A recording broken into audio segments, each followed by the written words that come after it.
આજનો important point છે અને એનું નામ છે એમાઇન નું અલગીકરણ. હવે સ્ટુડન્ટ્સ આ જે એમાઇન છે ને એના ટોટલ 3 પ્રકાર, એ તો તમને ખ્યાલ હશે. પ્રાથમિક એમાઇન, દ્વિતીયક એમાઇન અને તૃતીયક એમાઇન. બરાબર, આપણે અહીંયા ભણવાનું છે એમાઇન નું અલગીકરણ. અલગીકરણ એટલે શું? એમાઇન નું મિશ્રણ હોય એને આપણે છૂટું પાડવું, દરેકે દરેક ઘટક છૂટા પાડવા.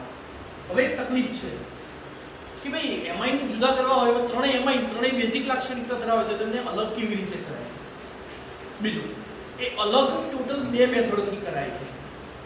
બરાબર, એક છે ઇથાઇલ ઓક્ઝેલેટ થી, જે આપણે ટેક્સ્ટ બુકમાં નથી આપ્યું, અને બીજી છે હિન્સબર્ગના પ્રક્રિયક દ્વારા. બરાબર, તો આજે એક કામ કરીએ, આજના પહેલા પાઠમાં આપણે હિન્સબર્ગના પ્રક્રિયક વાળી ભણી લઈએ. બરાબર, પછી નેક્સ્ટ સેશનમાં મળીશું ઇથાઇલ ઓક્ઝેલેટમાં. હવે આ જે હિન્સબર્ગનો પ્રક્રિયક છે એનું નામ છે બેન્ઝીન સલ્ફોનાઇલ ક્લોરાઇડ. નામ છે બેન્ઝીન સલ્ફોનાઇલ ક્લોરાઇડ. ચલો, નામ પ્રમાણે જ આપણે બંધારણ દોરવાનો ટ્રાય કરીએ. સલ્ફોનાઇલ સમૂહ છે, આ બેન્ઝીન છે એટલે SO2 સમૂહ એટલે એને સલ્ફોનાઇલ સમૂહ કહેવાય. બેન્ઝીન સલ્ફોનાઇલ ક્લોરાઇડ ખ્યાલ આવી ગયો? બરાબર, બેન્ઝીન સલ્ફોનાઇલ ક્લોરાઇડ. બરાબર, હવે આ જે બેન્ઝીન સલ્ફોનાઇલ ક્લોરાઇડ છે એની પ્રક્રિયા મિશ્રણ સાથે કરવાની. તો બીજો ક્વેશ્ચન, ભાઈ એમને આપણે ભેગા કેમ કર્યા? અલગ જ કરવા હતા તો શું કરવા કરવાનું? પદ્ધતિ ભણવી પડે. ભેગા કેમ કર્યા? તો એનો જવાબ એવો છે કે રાસાયણિક પ્રક્રિયામાં તમને ત્રણેય એમાઇનનું મિશ્રણ મળે છે. જો તમે C2H5Cl લો, એની એમોનિયા સાથે પ્રક્રિયા કરો તો પહેલા તમને મળશે C2H5NH3+Cl- અને આની NaOH સાથે પ્રક્રિયા કરો તો તમને મળશે C2H5NH2. બરાબર, હવે આ મળ્યું ને. હવે તમે પ્રક્રિયા મિશ્રણમાં ત્રણેય પહેલા આ અને પછી આ ભેગું કરશો એટલે આ મળશે. પણ તકલીફ એવી છે કે પછી આ પ્રક્રિયા મિશ્રણની અંદર બંધ પાત્રમાં એમોનિયા વાયુ છે એ તમારે પાત્ર તો બંધ જ રાખવું પડે, તો એની અંદર પછી NaOH ઉમેરવું પડે અને આ મળે. તો આ છે ને પેલા ઇથાઇલ ક્લોરાઇડ સાથે એટલે એક જ પાત્રની અંદર બધા મૂળ તો ભેગા છે એટલે એ વખતે આ C2H5Cl આની સાથે જોડાઈ જાય અને તમને C2H5 twice NH, આની સાથે ફરીથી બીજો C2H5 જોડાય તો C2H5 thrice N અને તમને ત્રણેયનું મિશ્રણ મળે. બીજું આગળ ચતુર્થક પણ મળે. બરાબર, તો ત્રણેયનું મિશ્રણ મળે છે. એટલે ખ્યાલ આવી ગયો છે તમને કે પોસિબલ તો નથી જ. બરાબર, હા. બીજી બી એક આવી પ્રક્રિયા છે આપણી ટેક્સ્ટ બુકમાં નથી આપી એ C2H5OH. આલ્કોહોલની જો તમે એમોનિયા સાથે પ્રક્રિયા કરો ને તો C2H5 આનો OH ને આનો એક H શું બનાવે? H2O. તો બધું શું? C2H5NH. આની સાથે બીજો ઇથેનોલ જોડાય, ફરીથી આનો એક H ને આનો C2H5. આની સાથે પછી ત્રીજો ઇથેનોલનો અણુ જોડાય તો આમાં તૃતીયક પડે. એટલે કહેવાનો મતલબ તમે અલગીકરણની પદ્ધતિ કેમ ભણો છો? કેમ કે અમુક રાસાયણિક પ્રક્રિયાઓમાં તમને પ્રાથમિક, દ્વિતીયક અને તૃતીયક એમાઇનનું મિશ્રણ મળે છે. એટલે જે મિશ્રણ મળે છે એના લીધે તમે એને અલગ કરી રહ્યા છો. ફરીથી, જે મિશ્રણ મળે છે એના કારણે જ તમે એમને અલગ કરો છો. તો બેઝિકલી ક્લિયર કેમ તમે અલગીકરણ ભણો છો? એ હા કે ના? હા. ચાલો આગળ. તો હવે અહીંયા આપણે ભણીએ છીએ એના અલગીકરણની પદ્ધતિ. અને પદ્ધતિ ભણીએ પહેલા ચલો થોડુંક એમાઇનનું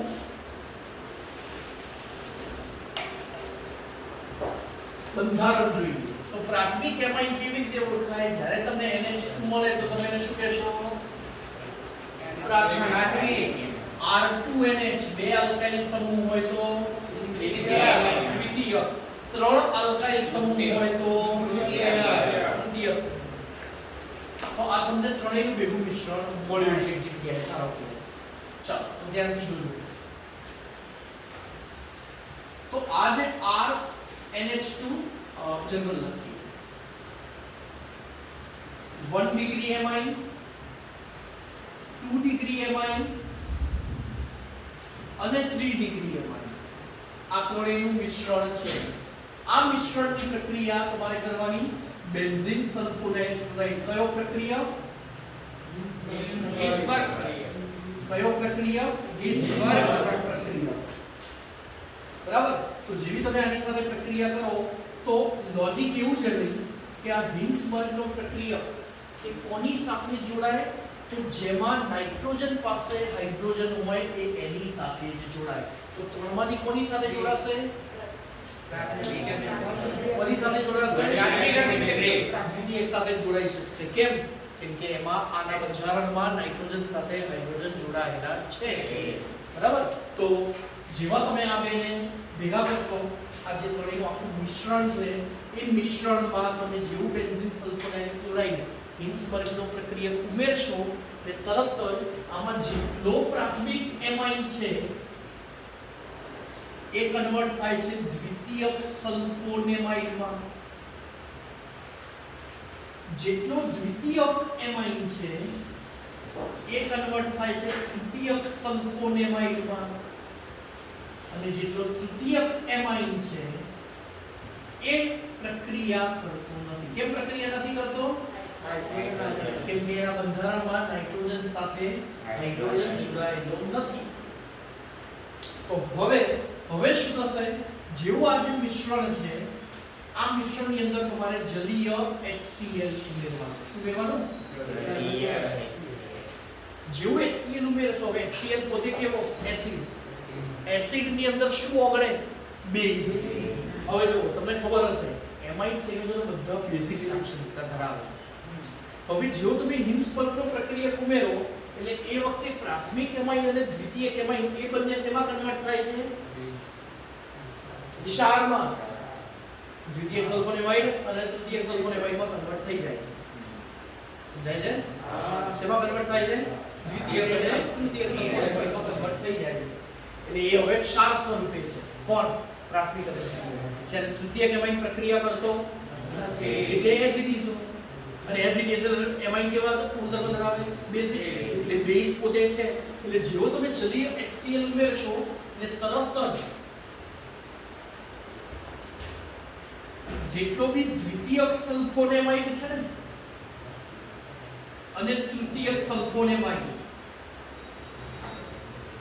આ પાણીમાં જલીય HCl માં અદ્રાવ્ય. જ્યારે તૃતીયક એમાઇન છે તો એસિડિસ. એટલે આ કેવો થઈ જાય? દ્રાવ્ય. બરાબર. તો હવે એક દ્રાવ્ય છે ને એક અદ્રાવ્ય છે. તો શું કરીશું અલગ કરવા માટે? ગારણ ક્રિયા. ગારણ ક્રિયા માટે આપણે ગણની મૂકી દો. સમજાય છે? તો અહીંથી જે નીચે જે લિક્વિડ મળે એને આપણે કહીશું ગારણ અને ઉપરથી જે મળે આપણે એને કહીશું અવશેષ. સમજ પડી? ગારણ અને આ અવશેષ. ખ્યાલ આવે છે? બરાબર. અને હવે આ જે અવશેષ મળ્યો, ચલો પેલો જે ગારણ મળ્યું એની અંદર શું છે? તૃતીયક એમાઇન. એનું તટસ્થીકરણ કરો એટલે તમને તૃતીયક એમાઇન મળી જાય પાછું. તટસ્થીકરણ કરવાનું એને હોય છે. બરાબર. એવી રીતે હવે અહીંયા અવશેષ. હવે અવશેષની અંદર કયા બે ઘટકો છે? દ્વિતીયક સલ્ફોનેમાઇડ અને તૃતીયક સલ્ફોનેમાઇડ. બરાબર. આ બંને છે. અને આ જે બંને છે દ્વિતીયક અને તૃતીયક સલ્ફોનેમાઇડ કેમાંથી બનેલા હતા? દ્વિતીયક સલ્ફોનેમાઇડ પ્રાથમિક હતા અને તૃતીયક સલ્ફોનેમાઇડ દ્વિતીયક એમાંથી બન્યા હતા ને જ્યારે એની હિલ્સબર્ગના પ્રક્રિયા સાથે પ્રક્રિયા થાય ત્યારે. તો આ જે અવશેષ છે હવે અવશેષની અંદર ઉમેરો જલીય KOH.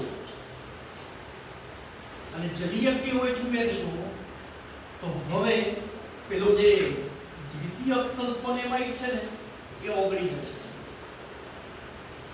અને તૃતીયક સલ્ફોનેમાઇડ એ અદ્રાવ્ય છે. બરાબર. એટલે આ કેવો રહે છે? અદ્રાવ્ય. અને આ અદ્રાવ્ય. ચલો દ્રાવ્ય દ્રાવ્ય ફરીથી શું કરીશું? ગાળણ ક્રિયા. બરાબર, તો અહીંથી મળશે ગાળણ, દ્રાવ્ય થઈ જાય એટલે અહીંથી મળશે અવશેષ. ખબર પડે છે? હા, બરાબર. હા, અને હવે આ જે ગાળણ મળ્યું આનું તટસ્થીકરણ કરો એટલે શું મળે? દ્વિતીયક સલ્ફોનેમાઇડ શેમાંથી બન્યો હતો? અહીંયા તમને પ્રાથમિક એમાઇડ મળી ગયા. અને આ જે દ્વિતીયક સલ્ફોનેમાઇડ છે શેમાંથી બન્યો હતો? બરાબર, તો આનું તટસ્થીકરણ કરો તો દ્વિતીયક એમાઇડ મળ્યું. બરાબર, તો આ થયું આનું લોજિક. એટલે આ લોજિક થ્રુ આ ક્લિયર થાય. ખ્યાલ આવી ગયો છે? તો આ હતી આપણી એનસીઈઆરટી ની થિયરી, પણ એને જરા ડિફરન્ટ વે થી આપણે ભણ્યા કે ભાઈ કઈ રીતે વપરાય, એનો ઉપયોગ શું થાય. બરાબર, થિયરી